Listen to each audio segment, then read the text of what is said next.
All right, everybody, we are live. Welcome to this week's edition of Fights and Rap. This week, I have my two co-hosts with me, Alec Carr and Dustin Hunt.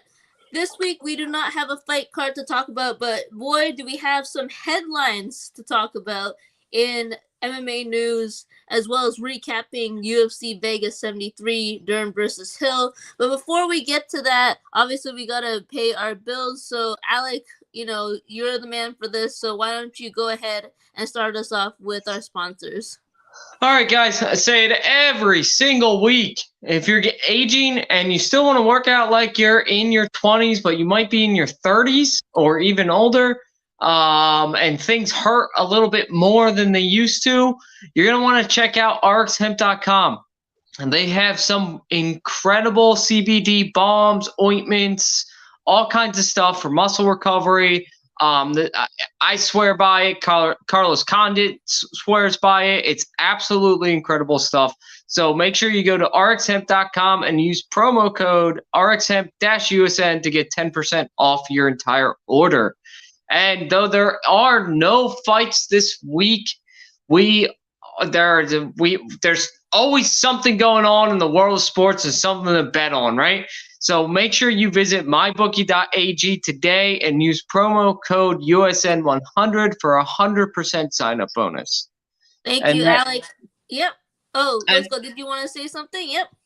I was just going to go right into the Twitter handles, guys. You can always follow me at Alec Carr MMA. I'm always down to have an argument. I'm gonna be, and if you guys have seen my activity, it's way up recently. The Sixers are a disappointment. The Eagles are the only thing I have to hold on to in Philadelphia now. So I am active as hell. So please, guys, follow me on Alec Carr MMA, and let's get into it. You can follow Monique at Monique Yip on Twitter. And Monique, what are your other handles? Yep, so on Facebook, you can find me at Monique Sarah Yep, and then also on Instagram, if you guys want to follow, it's at FemFatal, so FEMMEFATAL 88. So you guys can follow me there. And then Dustin, you want to spread your handles to our public? We know where they can find you. You know I'm at on Twitter at No Censor Sports. Hit me up. Instagram, I don't really do much posting about sports, so I don't really put on Instagram, nothing like that. Well, you know where to find me about Twitter. Okay, cool, guys. Okay, so like I said, we don't have a fight card to talk about necessarily, but we have some headlines, and we're going to start with, the most recent one, which is not really a headline, but, we have to recap what happened this past weekend with Kenzie Dern and Angela Hill. But before we get to those fights, Alec, I know you're like our king of the prelims on cards and stuff like that. So why don't you reiterate, maybe a few of the fights? I know you pretty much said you wanted to bet on this card or you should have betted on this card because you got like 100% of your picks correct, especially on the prelims. Right? Yeah, my prelims I bet 1,000%, which is not, that is not typical, especially for prelims. So I'm so proud of myself. But yeah, the prelims, the guys, I just got to point this out at the very beginning, right? Everybody was complaining about this card. Oh, it's not that good. It doesn't have a championship or a contender fight on it. It doesn't have this. It doesn't have a name on it. Wham, wham, wham. The card was nuts.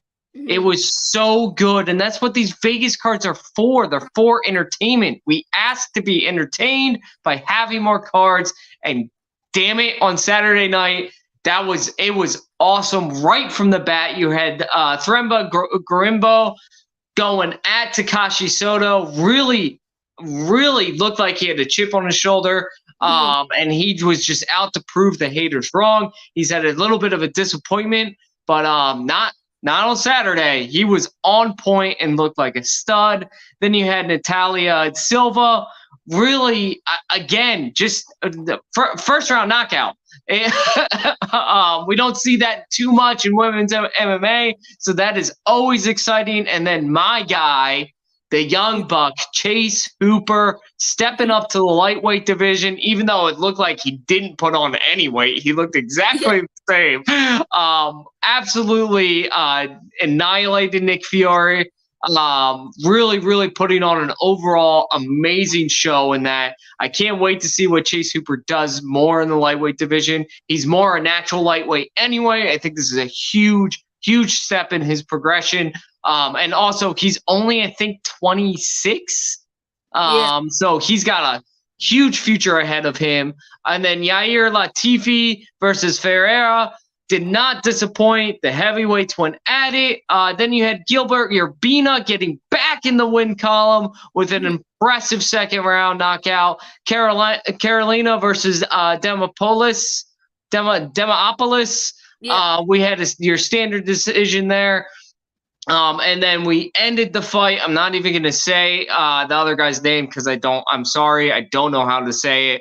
But Borshev really kind of not shocked the world because a lot of people were picking him to win, but he really showed just how good he can be in that lightweight division. Again, top flight striker out of Russia, absolute stud. So these prelim fights were incredible, guys. And then we'll get into the main card. I'll let Monique take it away. But the main card was also just so good. Yeah, like I said to the guys before the stream, I only pretty much got to watch the co-main and the main event of the evening. So, Alec, if you wanted to just quickly share your thoughts on the beginning of that main card, then we can kind of chime in with the whole like co-main and the main event. Yeah, so you started off with Diego Ferreira versus Michael Johnson. Not expected. That is not how I expected. If Diego was going to win, I thought for sure it would be by decision or maybe even submission, but more likely a decision because that's I would expect him to try to ride Michael Johnson, who has power for days on the fence or on the ground. But Ferreira, landed a clean shot right to the chin of Michael Johnson and put him out stiff cold. It was shocking. My buddies and I were texting going, what the hell just happened? That's not how it's supposed to win. So I picked Michael Johnson, so I was a little disappointed. A little humbling moment for me because we got, I won 100% on the prelims, and then right off the bat was wrong. Then we go right in Andre Fiallo versus Joaquin Buckley. And guys, I tried to tell everyone him stepping down to the welterweight division was the absolute best choice for his career. And my God, did he look fast. He didn't gas out like he normally does. His stamina was on point. He was there from he didn't slow down at all in that second round. In fact, it looked like he was even just getting his groove. It was great to see Joaquin Buckley fight in the division he should be in. I know that cut is probably a little difficult for him, but it makes more sense for him to be there. He looked great, and I can't wait to see his next fight in the welterweight division. No idea who it's going to be against, but he put on an absolute striking clinic, and of course sealed the deal with a knockout by a head kick, as Joaquin Buckley does. So that fight was awesome. Then you had Emily Ducote versus Lupita I can't speak right now. Yeah, you got it. Yeah, so that fight absolutely. I know it was a decision, and if you didn't watch the card, you're probably like, oh, that was the boring fight. No, it wasn't. No. They were throwing back and forth. This is the one that some people have a little bit of controversy with, but I think Lupita absolutely, I think that this was an absolute fair decision. She was bringing the pressure. She was landing clean counter strikes. Ducote got in a couple of really good combinations in there, but Lupita really, really just kind of ran with it. So again, can't wait to see who she fights next. That was the best I've ever seen her look.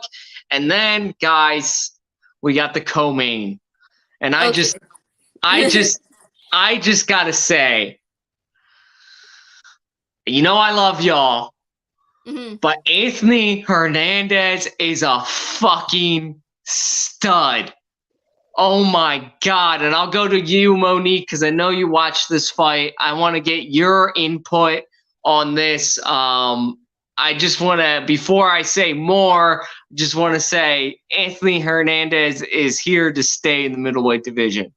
Yeah, no, like I watched that fight, and like for me, I had my ups and downs when it comes to this fight. Like, so the upside was like obviously from the get go, I knew Edmund was gonna start off like really strong. I knew that going into this fight, and then all of a sudden Anthony Hernandez like just found his opening, shot for takedowns. The only problem I had with Anthony Hernandez, which obviously I know he's a stud, I pretty much picked him to win this fight, was that when he takes someone's back, he doesn't put his hooks in, and that is a fundamental BJJ mistake, because he could have gotten the position right 1,000 times in that fight, but because he didn't put his hooks in, when he tried to take the back, he couldn't secure like a rear naked choke. Like that was my only problem with seeing that fight. But obviously he dominated in the second half of that fight. Most like maybe 2 out of 3 rounds he probably won, right? So anyways, that's my kind of 2 cents on that. Dustin, did you end up watching the co-main event? No, I didn't get to watch any of them except the main. Literally, my mom came in town, so I missed the entire Saturday night. I caught the main event right before we went out to lunch with the entire family. So the only one I caught was Dern. Yeah, speaking of Dern, so what? Hold on. Yeah. So you're right. He does have to work on that BJJ, definitely, securing that. What I love about Anthony Hernandez, I feel like we haven't seen this in a while, is the brutal ground and pound he can lay on somebody. Just like it's an old school thing, which will probably get him in trouble when he starts fighting, absolute, like his next fight's going to be a big name, I think. So he's going to struggle if he doesn't get his technique down. But I will say this, he continues to improve in every single fight. And those elbows he was landing, my God, he made Edmund look not like Edmund. I mean, so again, I'm so excited. All these fighters, I'm so excited. All these guys that won, all these women that won, I'm so excited to see their next fight because they put on a fucking show. That's for sure. And speaking of which, finally we can get Dustin in on this recap because we're going to talk about what happened and transpired in the main event. I'm going to go last because I have so many thoughts on what happened during this fight, the lead up, the aftermath, all of that. So, Dustin, since you didn't really get to talk in the earlier stages of this recap, why don't you share your thoughts on what you witnessed during last week's main event? Man, I ain't gonna lie, I ate fucking crow in this fight, dude. I was so surprised with Mackenzie Dern in this fight. Like I was sitting over there, I'm telling you, I was flabbergasted watching that entire man. The way she was throwing punches straight down the pipe, like she looked like she heard me in the last show. Like I'm dead fucking serious. I was thinking that the whole time. I was like, damn, did she listen to me or something? Because I was like, bro, she put on a fucking clinic. Like it was not just like the ground. It wasn't just a ground game. She was beating Angela. She was whooping her ass on the feet, man. Like, I was sitting over and I was like, bro, you're supposed to be like a kickboxing champ. Mackenzie Dern's over here making me look like a child. Like honestly, she was getting beat up. And the only thing people had something bad to say about Mackenzie Dern's performance, really, it was maybe one round where Angela Hill kind of kept her off a little bit. And maybe dominated, like kept her on the fence for a while, but she didn't really do shit. So Angela probably won like one round. And the other rounds, Mackenzie Dern, the other thing they were talking, like when she was hip tossing her, they said she was overshooting, like she was overthrowing. And I was like, no, I think she did it on purpose. Because she's a big jiu-jitsu girl. And I think the big thing with jiu-jitsu practitioners got to understand is scrambles is where they succeed. Like if they can get you rolling and if they can get you like making mistakes and not thinking, they like that position. And Mackenzie Dern's not scared of Angela Hill. She'll go on the bottom all day long. You can even tell, like when Angela Hill got into her guard, Angela Hill wasn't comfortable at all. And Mackenzie Dern was winning the fight even from the bottom. You could tell. Like, so therefore, I think she was doing the transitions on purpose. When she was judo throwing and she was rolling into like positions, I think she did it on purpose to try to catch a submission. But she shouldn't have done that. She should have just got dominant position and just kept beating her. Yeah. But I'll tell you what, though, Angela Hill, the only thing I can take my hat off to her is I don't know how the fuck you survived that fight. She's tough as fuck. I have zero clue. Like, I'm still trying to figure it out because it wasn't worth it, in my opinion. It just wasn't worth it. Like, the way she got beat like that, I was like, honestly, in the 5th or 4th round, you probably should have just. I'm not a fan of telling fighters to give up, but that ass whooping, like, honestly, you might as well have just let the ref call it. Because I was like, you could not do anything. She could not do shit. She couldn't stand with her. She was getting beaten to her specialty. She was getting rocked, and then she was getting beat up on the ground, nasty. Like, it looked like a mismatch. It looked like Angela didn't even belong there. Like, that did not look like someone who belonged in the main event. So, therefore, hey, hats off to Mackenzie Dern. You made me eat shit. I'd say that right now. I ate complete. I was like, damn. Like, that was probably one of the worst guesses I ever made. So I'm impressed, Mackenzie Dern. I'm kind of a fan now, so I can't wait to see you fight again. We'll see. Okay, Alec, what are your thoughts? Because like I said, I'm going last for this one. Yeah, so Mackenzie Dern. But like that Dustin said, she put on an absolute show. Her striking is so much better than it was. I mean, she was using her length because she is more of a lengthy fighter in that division. So she was able to use her length. She, like Dustin said, she was punching straight down the pipe. She was landing almost everything she was throwing. And then the grappling against the cage. And then once she got in the guard, I mean, she looked like she was pissed off that people were just calling her a pretty face. She looked like a woman on a mission to prove that she is a superior fighter in this division and is here to cause problems. And she did like absolute. And Dustin, you're right. The beating that Angela Hill withstood. I mean, I don't know if you guys have seen. I'm sure you have on Twitter the video where it shows Mackenzie Dern. And then it shows Angela Hill's face. Like, she just got her shit rocked. And it was like everything Dern threw was doing damage. And it was Angela Hill just wasn't, you could tell she wasn't expecting to lose on her feet. And most people weren't. Even when I called Mackenzie Dern winning, I said it's going to be because she's going to apply pressure, get her against the cage, and then work her way down to the ground. I never thought that she was going to come out throwing not just like one-off punches. She was throwing straight up combos.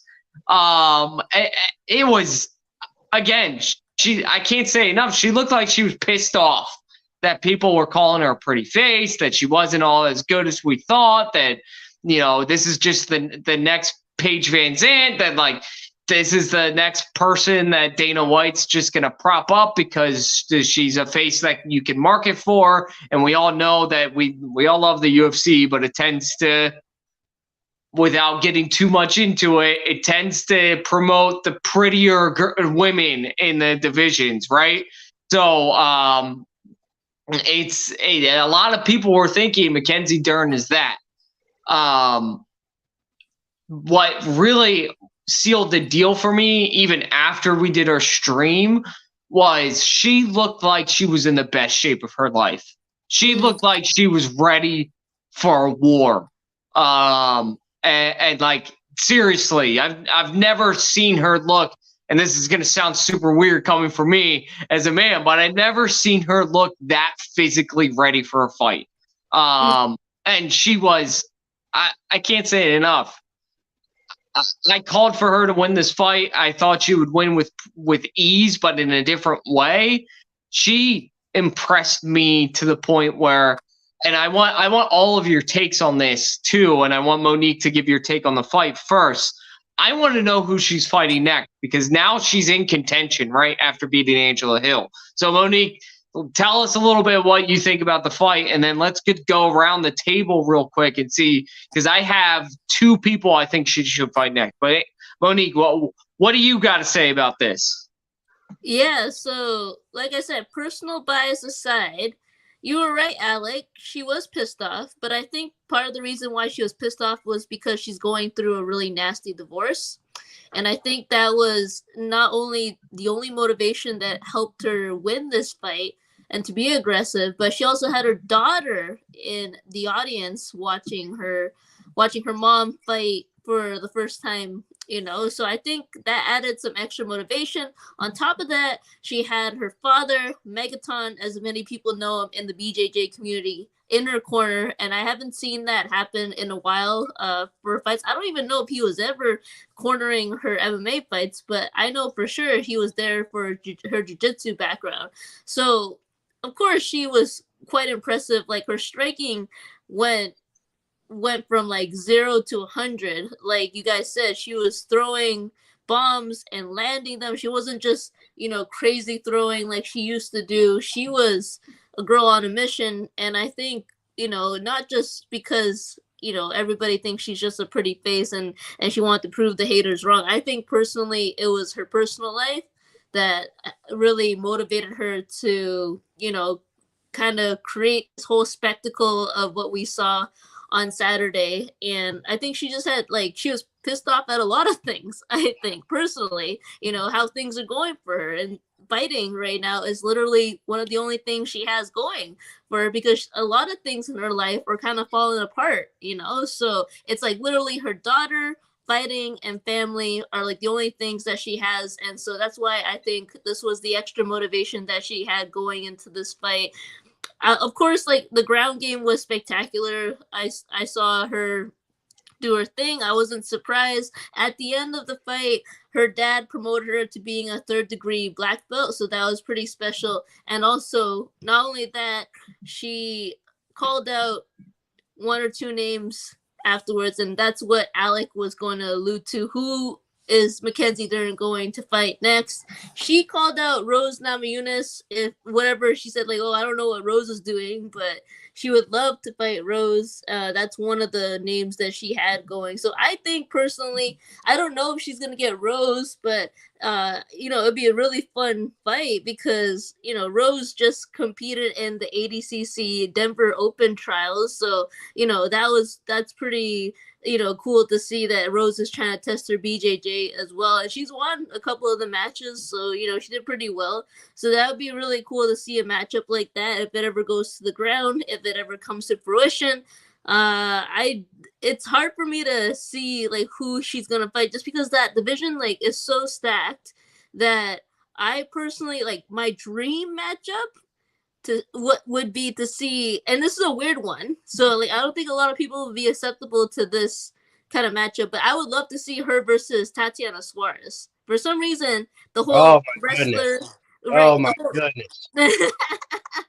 The whole wrestler versus BJJ practitioner, I don't know why, something about that screams interesting. So that's personally what I would love to see, but it's probably not going to happen because there's a little fight happening with Tatiana Suarez and somebody else that's a rumored fight. So I don't know, but that's my take on it. Alec, I guess since this is your question, why don't you share your thoughts, or maybe you want Dustin to first? Yeah, Dustin, why don't you go first and give us what you think. I have 3 names really that I think are really interesting, because I don't think she would fight. Well, Tatiana looks like it was officially announced that Tatiana Suarez versus Jen Doribo.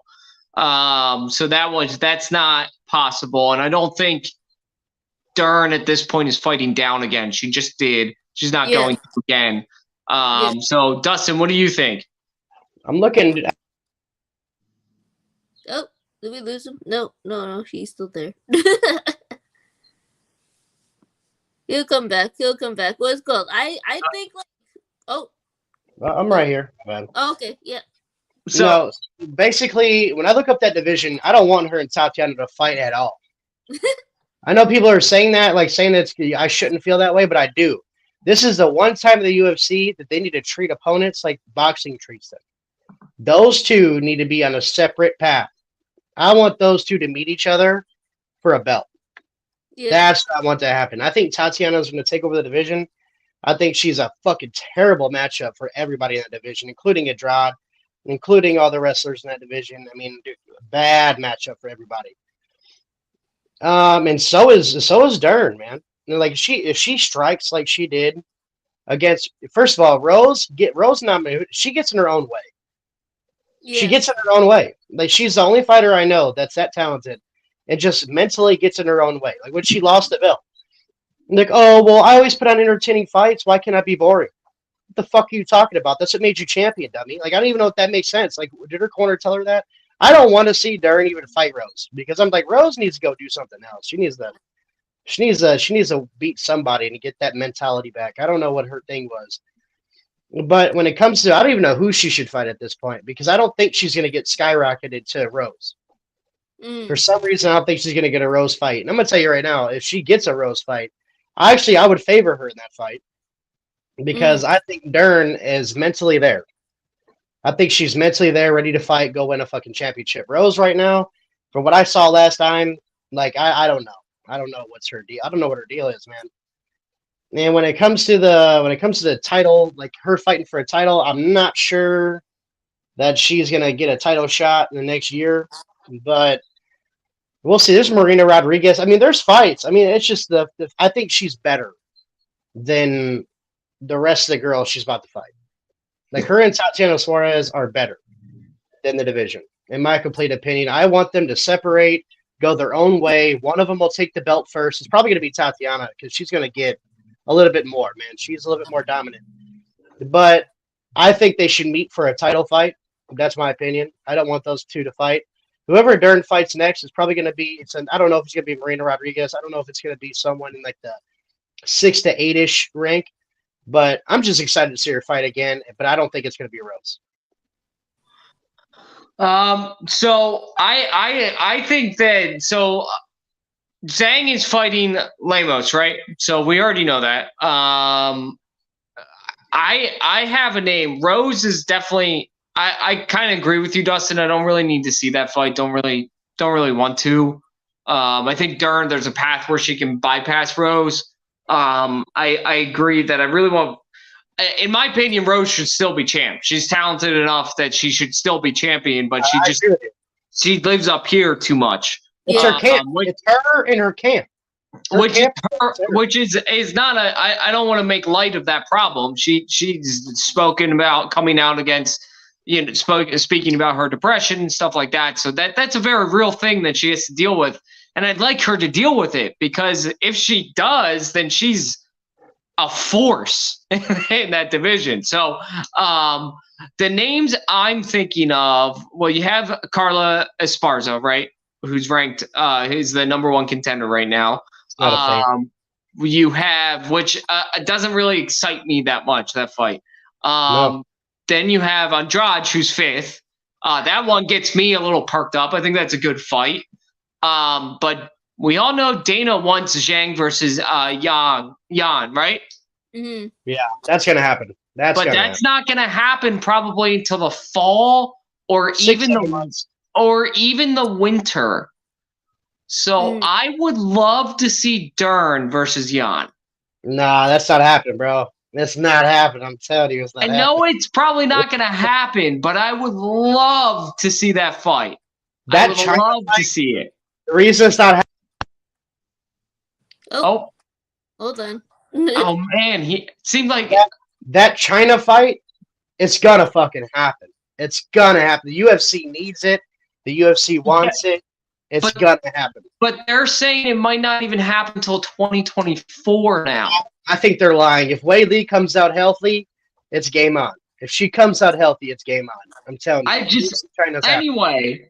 Anyway, there's definitely enough. My point is, if it's not 2024, it's probably late fall into the winter that it happens because a lot of fights are already announced through August, I think now. So we already know the location of a lot of stuff coming up. We don't necessarily know the whole card, but we know the location. So I would love, and I know it's probably not going to happen, but I think it's such a fucking great matchup that in July, or not July, we're almost in June already, which is crazy to think about. But we see this fight happen before that fight. Maybe push the China fight, because you never know. Zhang might come out and win. Hold on, Dustin. Zhang might come out and win, but be severely damaged to the point where the China fight can't happen until 2024. But I'm gonna be honest with you though, like her fighting again smells like some Tony Ferguson shit. She knocked out. She deserves a shot. She might pull a Ferguson and ruin her whole title run. When she pulls a Ferguson and does not wait for that title shot, I'm telling you, and goes against Dern, which is dangerous. I'm telling you, bro, that might not be a good career move. If I was her, I'd be waiting for that damn belt. Do not be Tony Ferguson. Wait. I don't blame you. I wouldn't blame her for doing that either. I'm just saying what I would love to see. Right? It's probably going to be Andrade or Rose. That's probably going to be the fight announcement. Maybe. But I would love to see Dern versus Jan. I think it's just such a fun matchup, especially with Dern striking. I mean, listen, you guys know my opinion. I made my opinion pretty clear of how I think of Angela Hill. And then her comments pre the fight presser about the UFC keeping her down and the judges don't like her and all that stuff. I don't know about keeping her down, so they gave her a main event with Mackenzie Dern, one of the up and coming superstars of the division. I don't know about what that even meant. If she was saying that as to kind of motivate herself, but all that aside, Angela Hill is one of the best strikers in women's MMA history. Like, she's an incredible boxer. So for Dern to be able to do what she does is just telling me her game is going to keep getting better and better and better. So her versus Jan is just, whether it happens next or it's for say Jan wins the belt from Zhang, then Dern is the next one up, which wouldn't be Zhang would get an immediate rematch. But anyway, that fight needs to happen. It needs to happen because it would be so much fun, and I think it could headline. Yeah, like me personally, I like to see this side of Mackenzie Dern, like the pissed off, like, you know, has something to prove, that kind of side, because like we never saw that aggression come out, you know, before. Like, she was aggressive, but her striking wasn't really matched up at the time, and now all of a sudden, you know, her striking has gotten so much better, and she's coming out guns blazing, not really missing. You know, I think she surpassed her most significant strikes record. I believe it was like about 126 or something like that, and she surpassed it. Used to be like 85, some other numbers like that. I remember that. So, you know, she's quite the impressive fighter, and I would love to see the Jan match, you know, because it's kind of like I want retribution from the whole like split decision kind of deal, right? And now that her striking's better, I mean, like, that'd be so cool seeing them both just get into like a freaking fist fight over the belt, you know, like pretty much over, like, you know, contention for the belt. So that'd be really cool. And then when it goes to the ground, like, Mackenzie Dern just has more motivation now. Like, she just has that fire that we were missing this entire time, because, like, you know, when Dustin was saying before how Mackenzie Dern wasn't anything special, I mean, like, I could kind of understand that, because like her other fights in the beginning were just like, it was like too easy. You know, it was just way too easy, and she didn't really have much of a challenger. She didn't really have much of the motivation to like really, you know, finish a fight or finish a girl. But like, damn, did she want to finish Angela Hill real bad. So anyways, that's all I'm gonna say about that topic. But guys, we have other headlines that we need to talk about, and those two involve Dana White in both these headlines. I don't know which one I should pick first, because either way, like, we're gonna all have brands. Just do the Francis one first. Just do the Francis Dana White one first. Yeah, I'm probably gonna do that. So Dana White had words to say about Francis Ngannou and his new deal with PFL. Now, shockingly enough, which was not really shocking in my opinion, PFL's owner also, you know, clapped back and said a few words. If anyone caught that side of the story as well. So I mean, Alec, you're like shaking your head like crazy. You pretty much brought this up because when it comes to Francis Ngannou, like this is Alec's corner, with the whole rant of the week kind of thing. So I'm going to, you know what? I'm gonna start with Dustin first because I know Alec probably has a lot of things to say about that. But Dustin, what do you think about Dana's comments on the whole Francis deal, and what are your thoughts on everything? You know what I don't like about the MMA world right now about this fucking deal is that they're being so disingenuous. They're being disingenuous. Like you got people like Izzy and all them saying, "Oh, this is a groundbreaking deal," yada yada blah the fuck blah. So why didn't you do it? So why didn't you do it? For real, I mean, come on. Let's be honest with this. Let's all be honest with ourselves. Everything Dana said in that damn press conference was 100% accurate, fucking arrow on target. Everything made fucking sense. Everything he said made sense. You can't argue with him. I'm sorry, it doesn't make any sense. Dana's correct. This motherfucker, he's not going to fight until 2024. You're paying this dude. He's on your payroll. And he's not going to fucking fight until 2024. And then he's not even fighting in your heavyweight division. And then you want him to fight for probably pay-per-views, which he's not a pay-per-view draw. You're probably going to put him up against some fucking tomato can that the PFL is going to produce, or some weirdo that they bring in to fight. It's not going to be John Jones, man. Just give up that dream. He's not crossing over to the PFL. It's not going to fucking happen. Stop being stupid. And it's just like, and then I got people like Ariel Helwani, and this is why I say the MMA community is so disingenuous. I get the hate for Dana White, dude. I'm not saying I'm the fucking biggest Dana White fan on the earth. I'm not. But at the same time, you got real legit reporters that have a lot of rapport in that MMA reporting community that sit over here and say shit like this and be like, well, Dana, you do shit for gimmicks all the time. The BFM, the BMF belt, and CM Punk. And CM Punk got his ass whooped, man. They kicked him out of the fucking UFC for 2 fights. Man, come on, bro. So therefore, and then they talk about the BMF title. Well, those are real fighters, dude.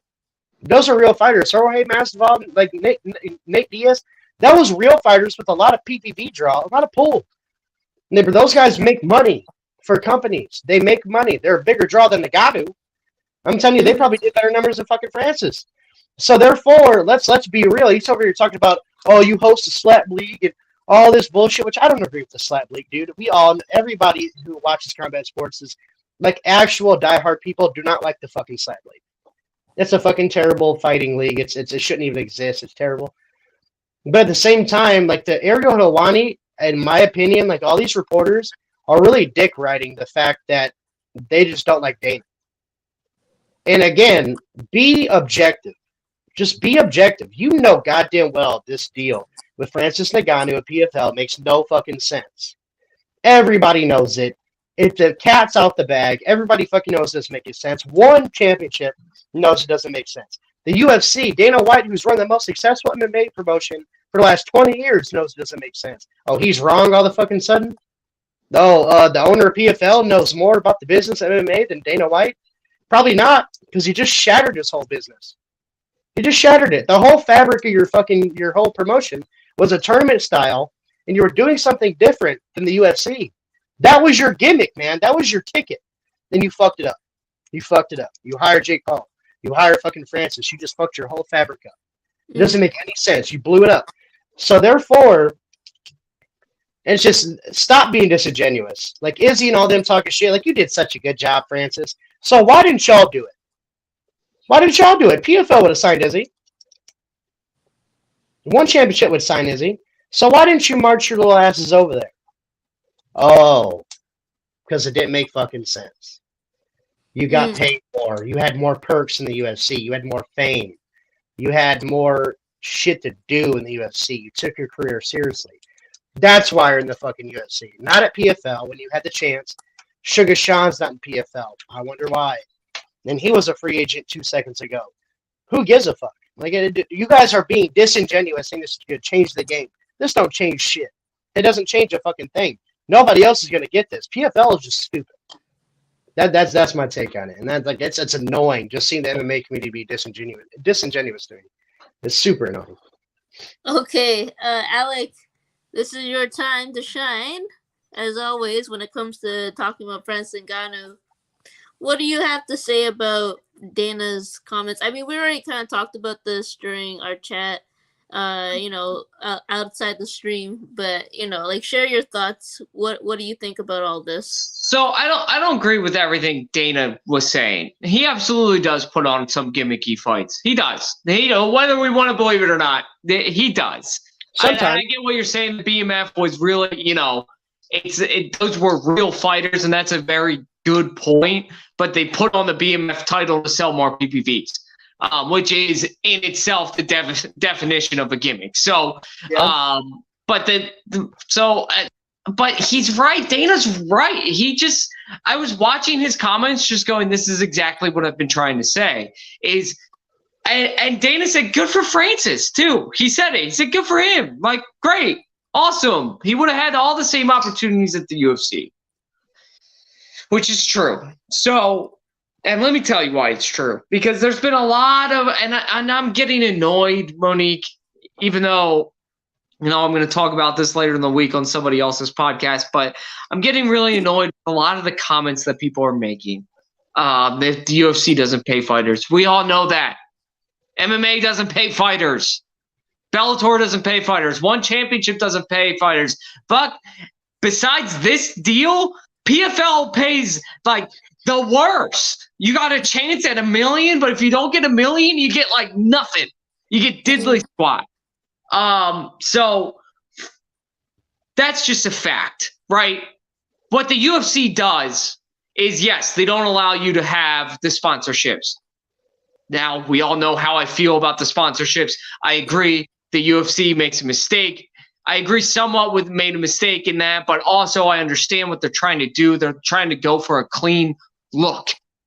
And it does, I don't care what anyone says, it looks so much. The UFC with the clean shorts and just the Venom logo on it and the UFC logo on it looks 10 times better than anything else. Just visually, optically, it looks better than some of the stupid sponsorships they have across their shorts. I mean, some of that shit that like Nate Diaz and Nick Diaz would have was just like, and they'd laugh about it because it was a joke to them, right?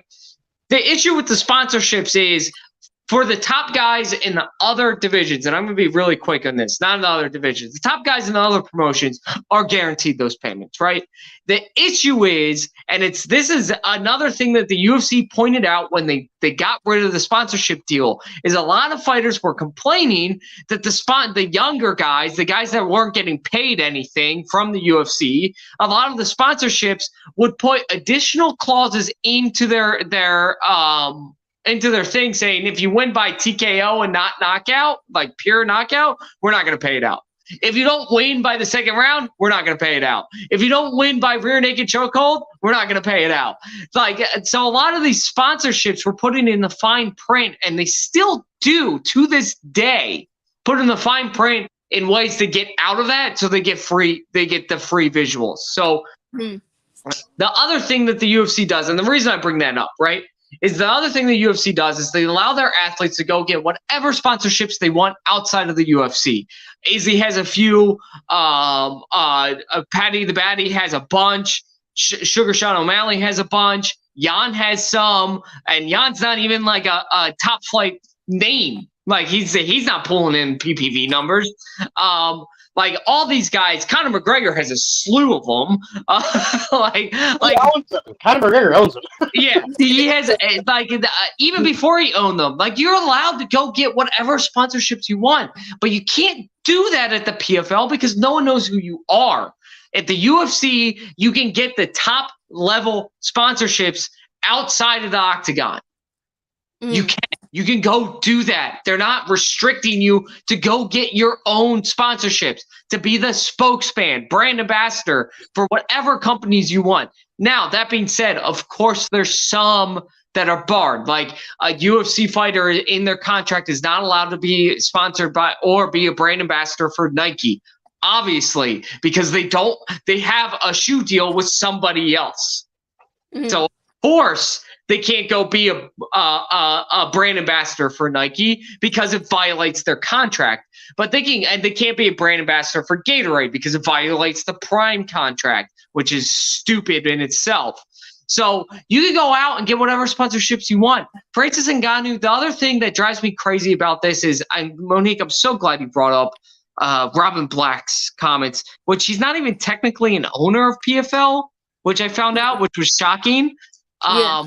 Robin Black's comments, if I'm an investor, I'm running from the PFL as fast as I can because his comments were stupid. He's trying to bait the UFC into doing a cross-promotion fight. It's never going to happen. The UFC is not going to give – and I have sad news for everybody that wants cross-promotion fights. That era is dead. It's never happening again. The UFC is not giving one championship, Bellator or PFL, the same platform they have. They're on a whole different level. It would be stupid financially, business, any way you look at it, marketing-wise, business-wise, financial-wise, company growth, business development, any way you look at it, it is a dumb decision for the UFC to make. And they're not in the Endeavor doesn't make dumb business decisions. So that's one thing. Then Robin Black goes on, or whatever the fuck his name is, the coked out piece of shit. I don't know if you guys saw him. He looks like a goddamn lunatic. He said that he was bragging about how this is great for the promotion and we pay our fighters, and PFL wants to be known as a brand that pays fighters better fighter pay. You don't. You're lying to the people. Your base fighter pay is lower than the UFC. It's lower than one championship. It's very low. Your base fighter pay is very low. Now, what you do is give people an opportunity to earn $1 million.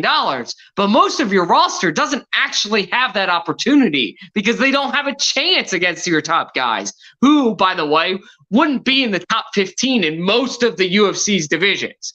So there's that. Meanwhile, Endeavor, because it keeps saying UFC, right? UFC. Yeah. Endeavor, the multi-billion-dollar publicly traded corporation that owns the UFC, is making very smart financial deals. They just bought the WWE at its lowest evaluation ever. They purchased the WWE. And the PFL, just so everybody understands, and I don't want this to come off the wrong way, the PFL can't get investors right now. They've tried. They can't. They got Alex Rodriguez was the last big name, and apparently Jake Paul. They're going gimmick route. Alex Rodriguez is not a good investor. His portfolio sucks. I won't get into that and bore you with the business aspects of Alex Rodriguez's business investment portfolio, but it's not good, right? He almost ran the fucking Marlins into the ground, which is a professional team that he had ownership in, which is a joke. A professional baseball team. How do you run that into the ground? So the PFL is desperate, right? They're really desperate right now. They just brokered this deal out of desperation. And now they're begging the Saudi royal family to invest in their company. Whenever a company is going to the Saudis to invest, it means they can't go get more investors. Mm-hmm. It means they're out of ideas because, and I don't want this to come off the wrong way, but the Saudi royal family invest in everything. And I don't want to get political because they have to clean their dirty money. They don't care. They have all this dirty money that's laying around that they gotta fucking clean. It's the same thing with Russians and boxing. If you look at where the money comes from for boxing promotions, it's usually a Russian oligarch that's been accused of war crimes.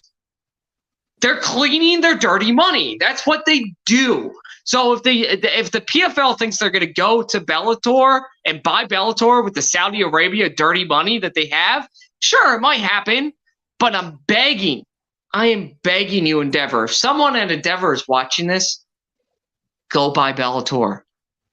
Go buy Bellator. It will be the end of the PFL. That's their overall. They made it very clear what their overall plan is with this.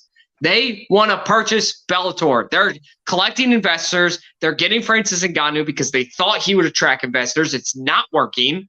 I know it just happened, but it's still not working because Francis Ngannou is not a money draw. He's a big name, but in 2 weeks, everyone's not going to care about this anymore because guess what? He's not fighting until fucking 2024.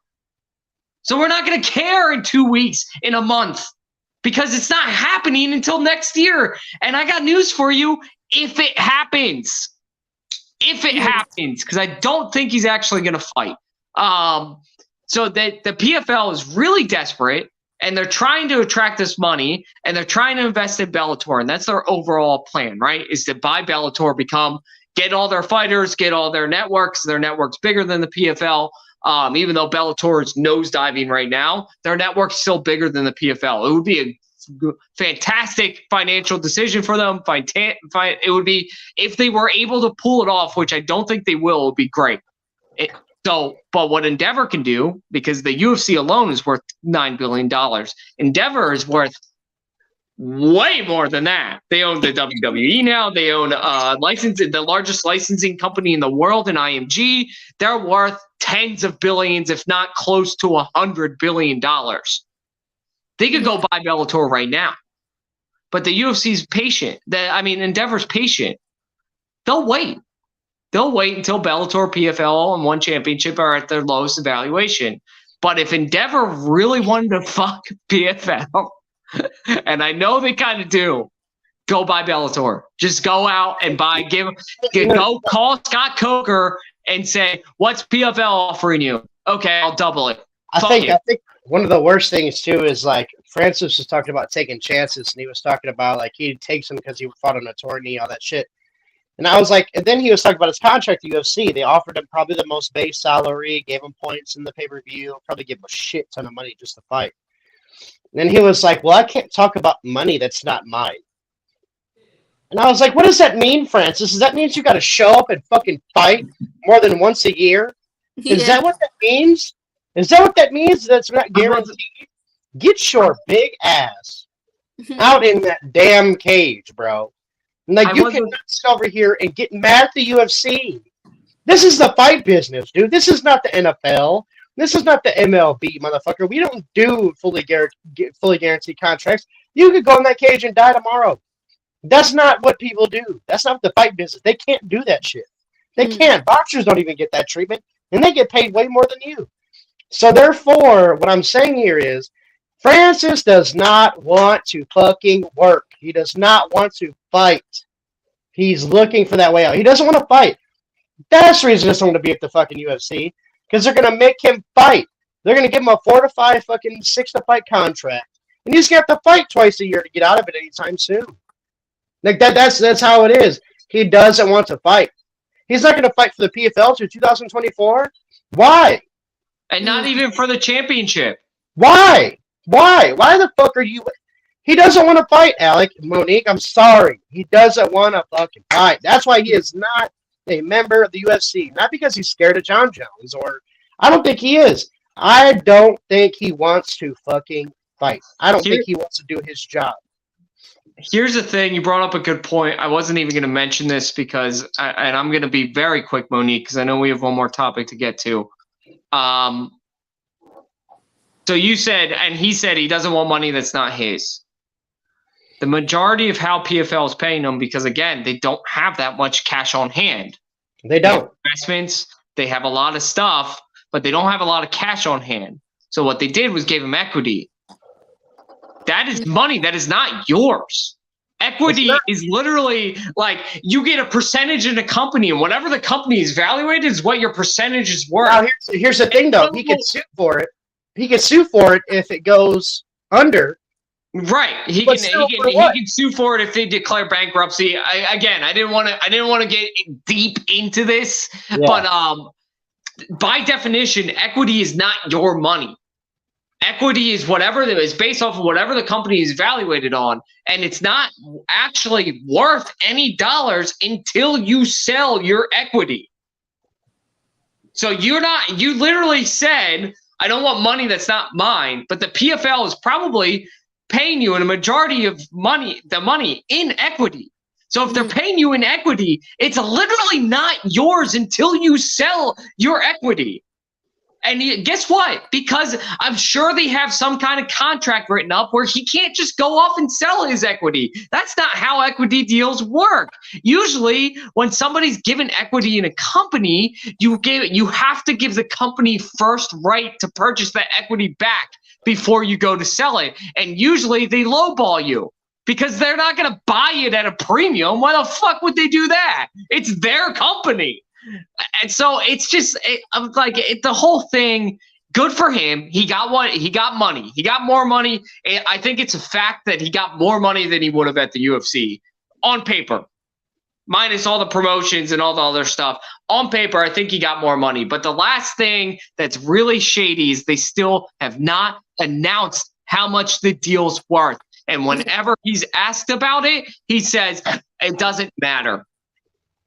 Well, it matters. So you keep bragging about all this money and this great deal you made, but you're not telling us what it's worth. But you'll talk forever about the guy who's going to fight you, who's going to make $2 million, which is great that that's written into the contract if the PFL can afford it. But we want to know what your deal is, man. I don't care about your opponent making $2 million. It's great that you secured that, and I'm happy for you, and I'm happy for the fighter that's going to fight you. But what did you get paid? What did you get paid? And if PFL has an announcement, all they keep saying it's a record-breaking highest deal ever in MMA history, well then tell us. Listen, Speak proud of it. Because it's disingenuous. It's disingenuous. This whole shit is disingenuous. All this progress we're making towards fighter pay is going to get shit on. Because Francis made a stupid fucking decision. I guarantee you, bro. It's all going to get shit on. Look what Francis, he's bankrupt now. You guys want to go follow him? I'm telling you, bro. You just gave the UFC more ammo. It's crazy. It's crazy how this shit goes backwards off of one dummy. I don't get it, man. Yeah, guys, I absolutely love this topic. You guys pretty much said everything that I wanted to say, so I don't really have much to say about this topic because it's already been said. You guys pretty much said everybody's opinion that has an opinion against Francis Ngannou's deal. So, it is what it is. Let's see it crash and burn, and then we'll see what happens next after that, right? If he's going to start graveling towards the UFC again. We do have Monique, we do have a comment I'd like to touch on real quick. Sure, because I think it is important. Can you throw it up? Sure. There you go. So Ngannou signing has helped raise awareness to the PFL and good for getting new investments, even if he doesn't fight for another year or so. No. Pablo Escobar, great name, first of all. Love it. You're right, and you're also I think you're a little bit wrong. And here's what I'll say. Wrong. Is it's raising short-term awareness, but the longer he goes on without fighting, we have a very short-term memory in this world. Everything needs to happen now. In order for this to be absolutely successful, the PFL should have already announced his fight. But the fact that they're waiting until the end of this year to announce his fight in 2024, which tells me it's probably not happening until March, April, or May, because they're not going to announce it and then have him fight the next weekend. Hey, Pablo, I got something for you, too. You know why they've announced who these fights? Because they don't fucking know. They don't. Fucking know. That's why. Hold on. So you're right. It's the awareness, and PFL is trending like crazy right now on all social media. It's great for them in the short term. But again, the longer we go without a fight announcement, a lot less likely that we're going to care come December when they finally announce the fight. And what they've done is they've built up all this in what the biggest. Again, my background, I'm a director of business development. This is what I do all day is evaluate business moves and try to make the correct one. And I'm not claiming to be an expert on it, but I do it all day, every day. So the way I look at this is, one, you're not making the announcement right away. And two, you're building anticipation that's certainly going to lead to disappointment.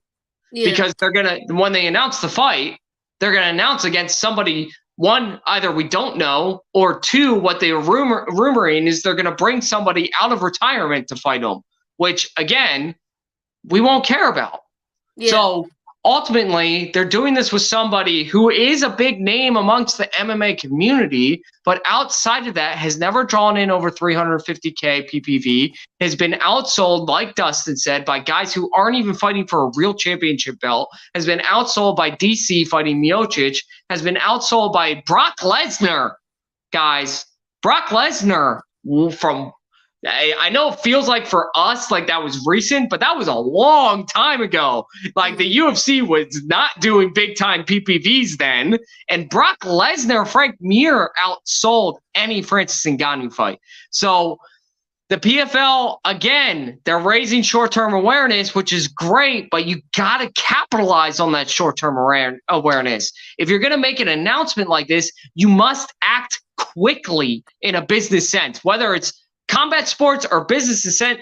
If you're building anticipation, you have to move and move fast. Otherwise, anticipation will fizzle out. And when you finally get around to making the announcement, no one will care.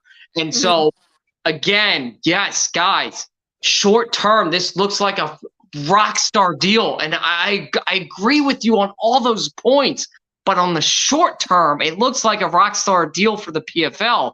But like I said, they're struggling to get investors. And I know it's only been a week, but usually something like this with a fight, if there was a fight announcement, I bet you hedge funds, VCs, and all those people would be circling the wagons right now going, how can I give you money? How can I give you money to help build this so that I can earn back triple my money? But that's not what's happening here because they're not capitalizing on their headlines. They're just making headlines. And if you just make headlines, people aren't going to care. No, for sure. It was a good comment, but we kind of just got into it, so I wasn't sure if I wanted to put it up and stuff like that. But anyways, we do have one more headline to talk about, which, again, I told you revolves Dana White this time. And I'm not sure. Maybe this announcement is going to be made very, very shortly. But it's about Israel Adesanya and probably his next opponent as middleweight champ again. So we already know that Alex Pereira is moving up, and there's rumors saying that he's probably going to face Jan Blachowicz, right? So that's the rumor that many people have been stirring around. And so who is he going to fight? You know, it's a really good question. I don't think it doesn't involve Whitaker and DDP. Like, I don't think it involves either of them. So I think Alec has a really good idea or rumored, guesstimate on who he's going to fight. Why don't you share some of your thoughts, or maybe, share the rumored fighter and then who you actually think is going to be the fight announced. Yeah, so Dana White just kind of dropped us. I think it was in the post press. It's just kind of like people were asking if they think they because they announced the Sydney card, which the Sydney cards, Australia, like those cards fucking rock. They're the best. Yeah. Those fans are nuts down there. So, but besides that, when he was asked if you think Whitaker Duplessis can make a quick turnaround for that Izzy fight, he was like, we have an announcement concerning Izzy that we'll let out shortly, but it doesn't involve Duplessis. And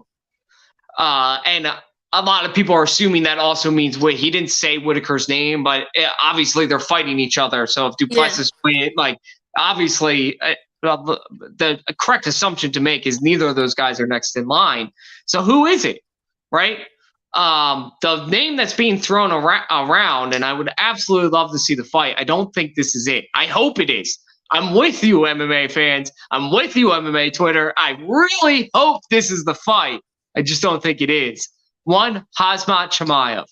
I think it would be a great fight. It would do probably over 1 million PPV buys because the pre-fight stuff would be ridiculous. Especially Khamzat going down to Sydney. Oh my God, it would be incredible. Incredible. It would have slight vibes of Conor going to Brazil. Not exactly the same. I'm not saying it would be as big, but it would have those little bit of vibes because Khamzat's going to make claims like, "Oh, I own Sydney." He's going to do shit like that that's going to piss off a lot of people, drive up those sales. So I think that would be really cool. But again, I don't think that's it. There's also a lot of people saying Jamal Hill will be the announcement, though it's pretty.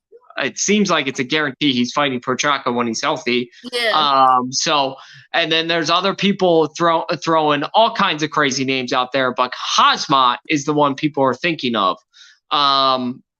So I would really want to get your guys' thoughts on this. Who you think this announcement is. Khamzat is also rumored to be fighting Usman at 185. So I like Usman coming up to 185, which Usman has said he will never do because him and Izzy are really, really close friends, almost like family. So that's why he doesn't want to do the jump up because he would never fight Izzy. So what do you guys think? Do you think Khamzat's going to fight Usman or Izzy, or do you have another name to float out there for Izzy? What do you guys think is going to happen? Yeah, Dustin, you go first. Yeah, go ahead. Usman's lying like a motherfucker. The reason he will go to 185 is because of Izzy. The fuck out of here. You won't go to 185 because they're your size. That's why you don't want to go to 185. Get the fuck out. I hate when guys lie like that. You don't want to go to 1. You're big as hell. He's huge. He can make 185 in his sleep. Don't. Come on, bro. He's 185. He's not. He walks around at probably like, fuck, man, at least 205, 210, if more, if not more. I don't even know how he makes 170. I still think about it. I don't fucking get it. With that mass, I don't get it. With that height, I don't get it. I don't get how he gets there, but he gets there.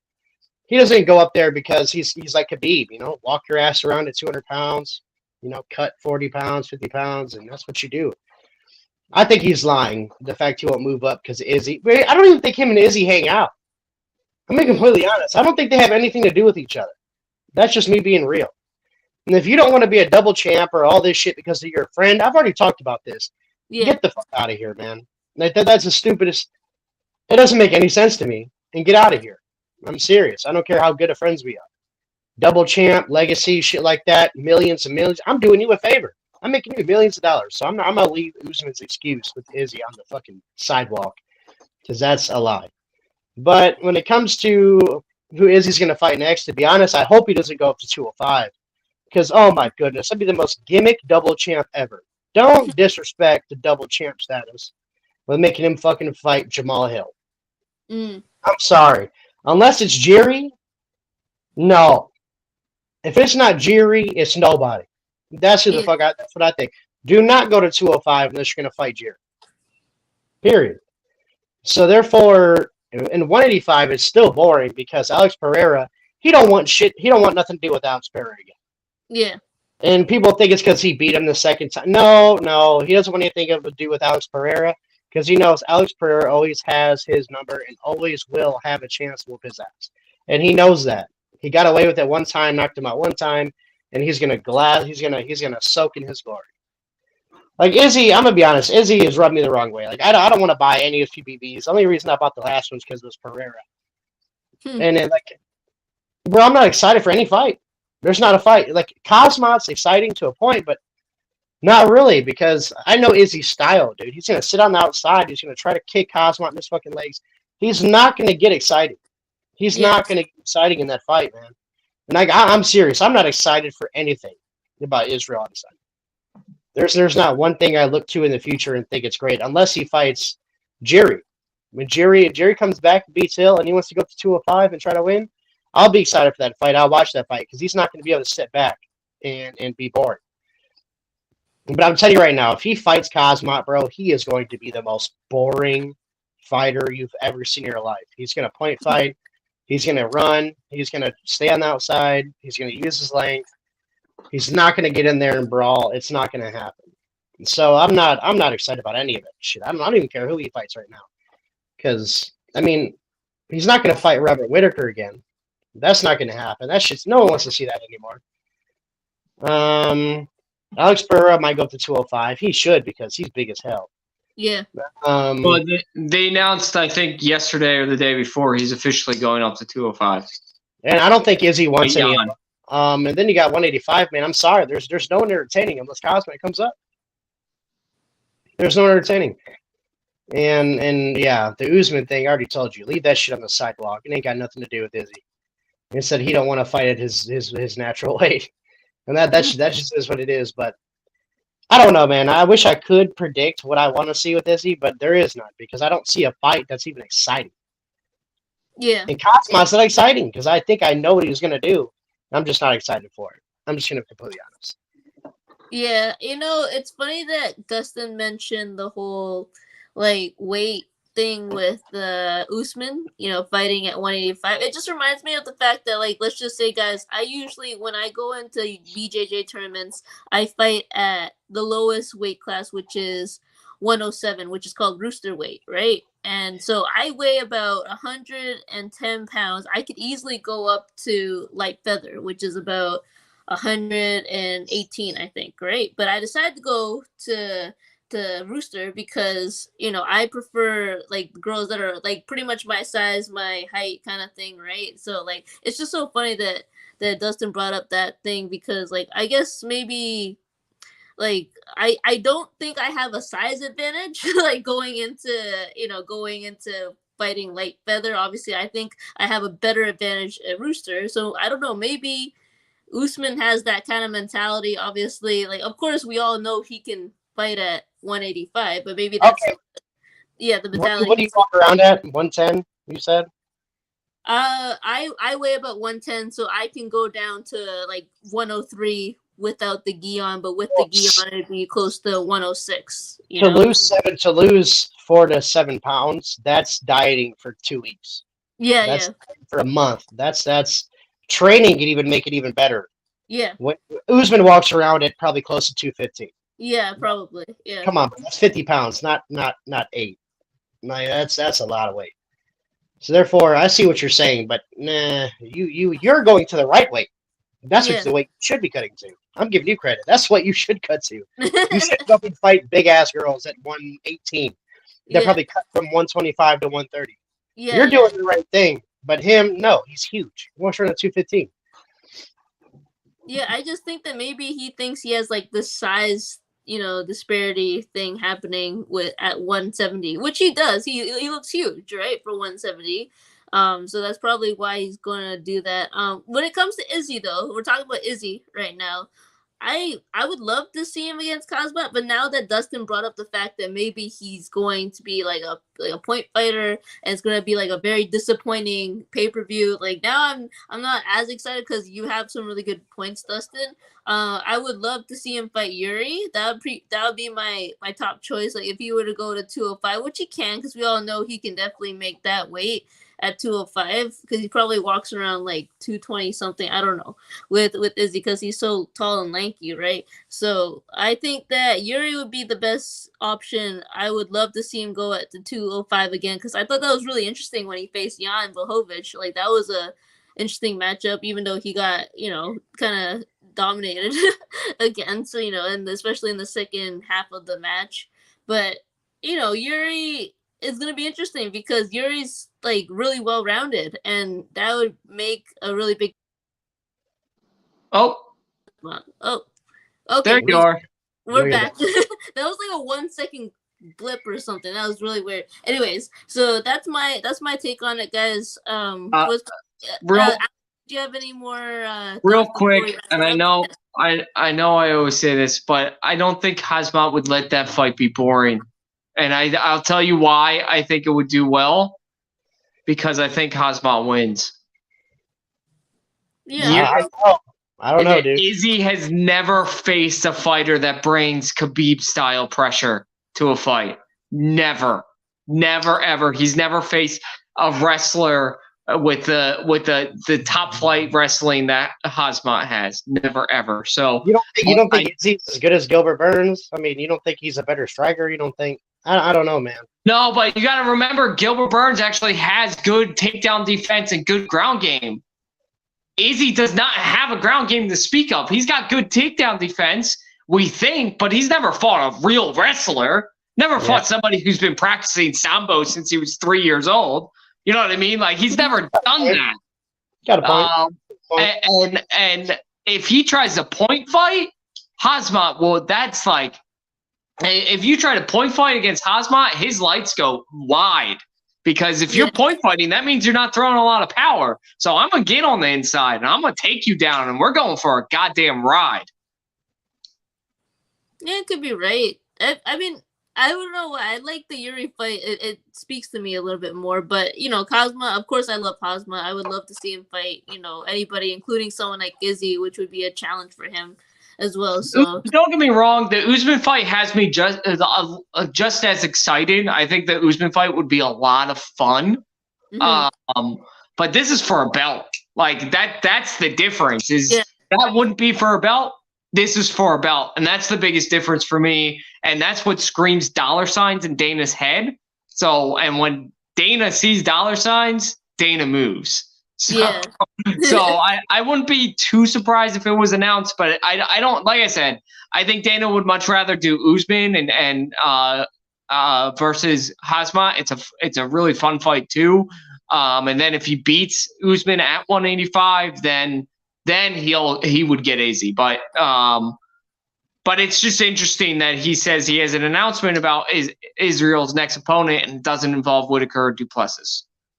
Yeah, no, I hope it's either Hazma or Yuri, either one. That'd be really cool. Even though Jamal Hill kind of already has Yuri in his pocket for his next fight. But anyways, guys, that wraps up our show. I believe next week we have a fight card. I think it's the flyweights. Kai Kara France is back, and he's gonna be fighting. That card looks okay. You know, maybe it'd be one of those, you know, Mackenzie Dern, Angela Hill cards. You never know. It could be one of those fight cards. Hopefully, we're hoping so. So next week we'll have a fight night to talk about. But thank you to my co-hosts Alec Carr and Dustin Hunt. Okay, let's go. I wanted to save this for last, but I know we're running, you know, obviously close to an hour and a half, guys. But I have a major announcement from my a personal line of work. So I just got offered the first cage side play-by-play commentary for a local fight promotion. So I'm very, very excited, guys. This is a big deal for me. You know, I just did a bunch of fight breakdowns for them and they were really impressed and like, the job is yours. I'm like, this is incredible. I get to be cage side, just doing play-by-play. This is what we all kind of dream of, right? Doing this show and stuff like that. So I wanted to save that for the very end. So thank you guys so much for the support. Well, Monique, yeah. Monique, make sure when you get make sure you drop that on our Twitter so that we can watch. Yeah. Definitely need to tune in for that. Oh yeah, dude, I'm definitely watching that card. Like I think it's gonna be recorded because I think they're trying to sell like the actual event.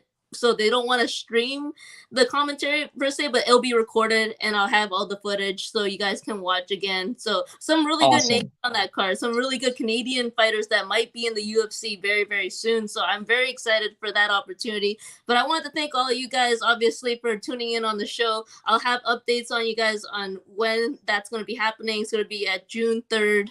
At the Tribute Community Center. If you guys are in Ontario, it's in Oshawa, so you can go check them out. Tickets are $40. It's a really good arena, so I just wanted to put that out there. And again, thank you to my co-hosts Alec and Dustin for always being there and putting on a great show every single week. And we will see you guys next week for the fight card.